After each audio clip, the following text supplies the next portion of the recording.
आई मला 10 रुपये दे. घे बेटा.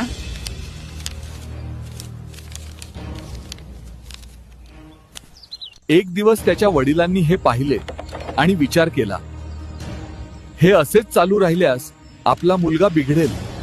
उद्यापासून तू स्वतः कमवलेले 10 रुपये मला आणून देणार.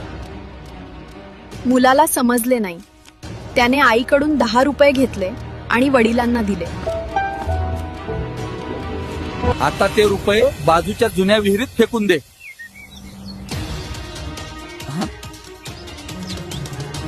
मुलाने वडिलांचे ऐकले आणि दररोज विहिरीत पैसे टाकले. दिवस गेले आणि एका सकाळी आई म्हणाली, बेटा, माझ्याकडे पैसे शिल्लक नाहीत. आज तू स्वतःच कमवले पाहिजे. वडिलांचा नियम कडक होता. त्यांना रोज 10 रुपये हवे होते. मुलाने काम करून ते मिळवण्याचा निर्णय घेतला. काका, मी तुम्हाला मदत करू का? तुम्ही मला 10 रुपये द्याल का? काम झाल्यावरच.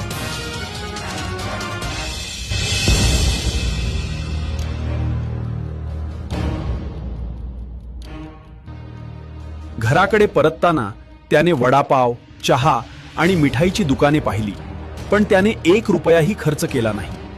त्याने ते 10 रुपये आपल्या वडिलांना दिले आणि समाधानाने हसला. वडिलांना समजले, आज त्यांच्या मुलाने कठोर परिश्रमातून पैसे कमावले होते.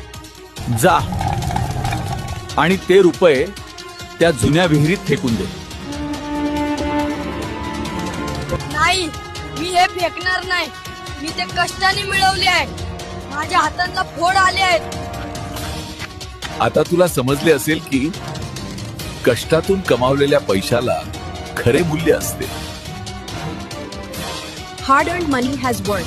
फ्री मनी नेव्हर लास्ट्स. कष्टाने कमावलेल्या पैशाला किंमत असते. फुकट मिळालेले पैसे कधीच टिकत नाही.